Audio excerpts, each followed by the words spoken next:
12th letter.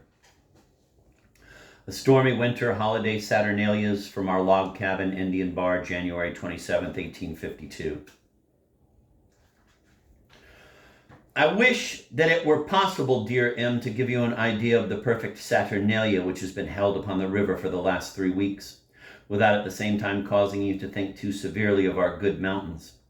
In truth, it requires not only a large intellect, but a large heart to judge with becoming charity of the peculiar temptations of riches.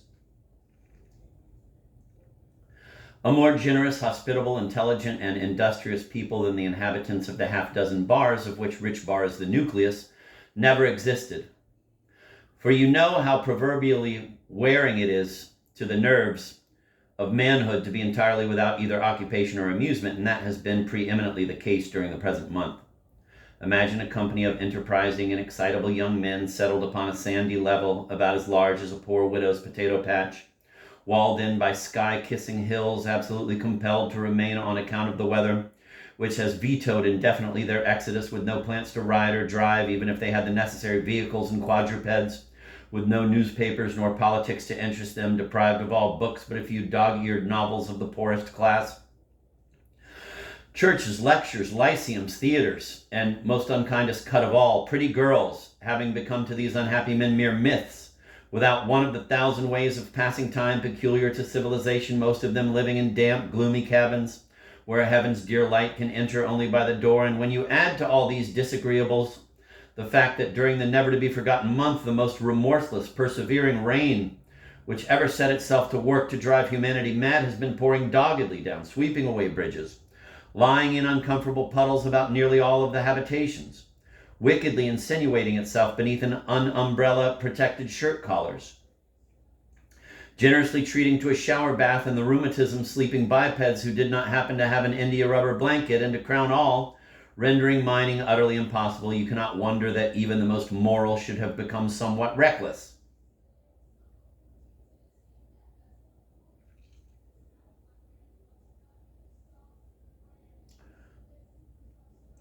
The Saturnalia commenced on Christmas evening at the Humboldt, which on that very day had passed into the hands of new proprietors.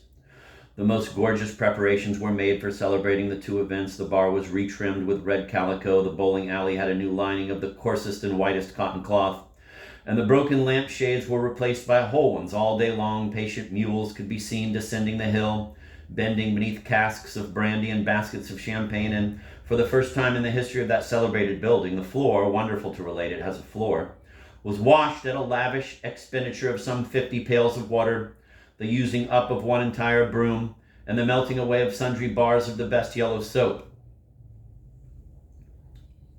By the way, this letter is from February 1855. Excuse me. Maybe I read that already. January 27th, 1852.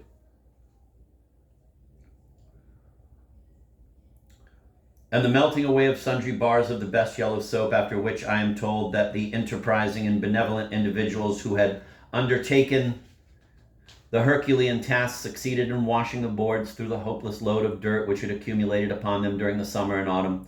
All these interesting particulars were communicated to me by Ned when he brought up dinner. That distinguished individual himself was in his element and in a most intense state of perspiration and excitement at the same time.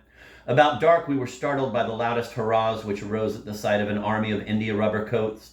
The rain was falling in riverfuls, each one enshrouding a rich barian, which was rapidly descending the hill. This troop was headed by the general, who, lucky man that he is, waved on high, instead of a banner, a live lantern, actually composed of tin and window glass, and evidently intended by its maker to act in no capacity but that of a lantern.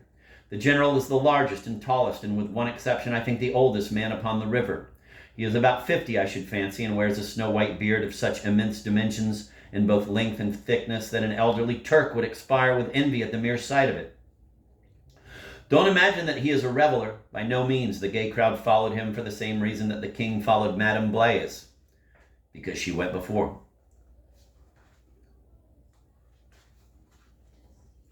At 9 o'clock in the evening, they had an oyster and champagne supper in the Humboldt, which was very gay with toasts, songs, speeches, etc. I believe that the company danced all night.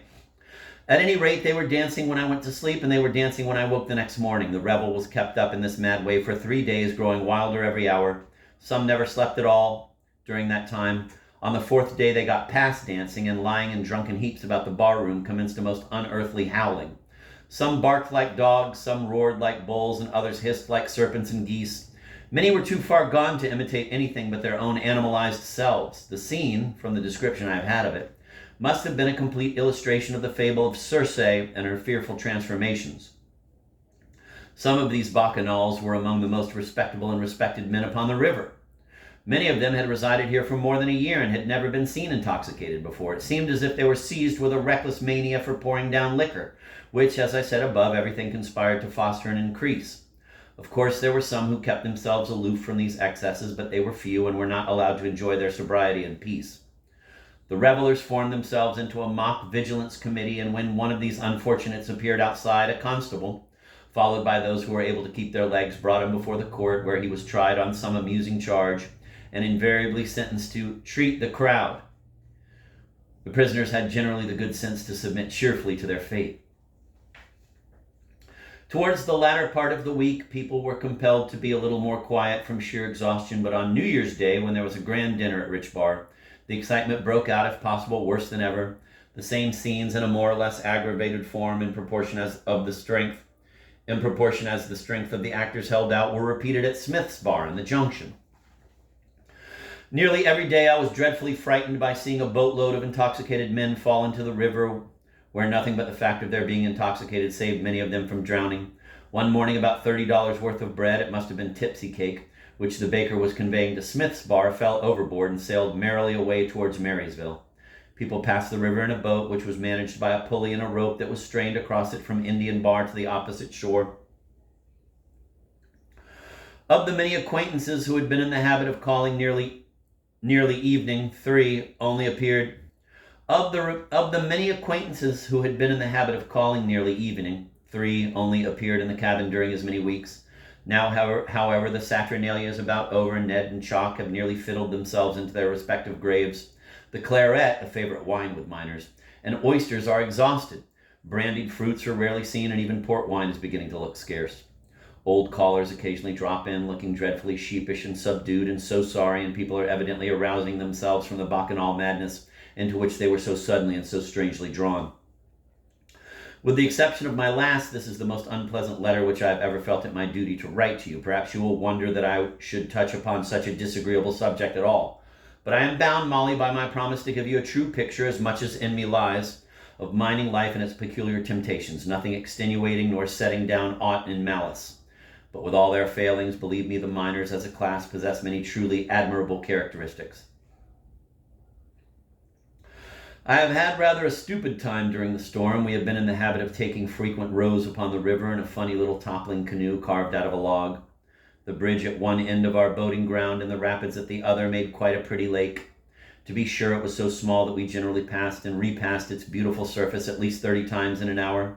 But we did not mind that, I can assure you. We were only too glad to be able to go onto the water at all. I used to return loaded down with the magnificent large leaves of some aquatic plant which the gentle frosts had painted with the most gorgeous colors. Lots of fragrant mint, and a few wan white flowers which had lingered past their autumnal glory. The richest hothouse bouquet could never give me half the pleasure which I took in arranging, in a pretty vase of purple and white, those gorgeous leaves. They made me think of Moorish arabesques, so quaint and bizarre, and at the same time dazzlingly brilliant were the varied tints. They were in their glory at evening, for like an oriental beauty, they lighted up splendidly. Alas, where 1 little month ago my little lake lay laughing up at the stars, a turbid torrent rushes noisily by. The poor little canoe was swept away with the bridge, and splendid leaves hide their bright heads forever beneath the dark waters.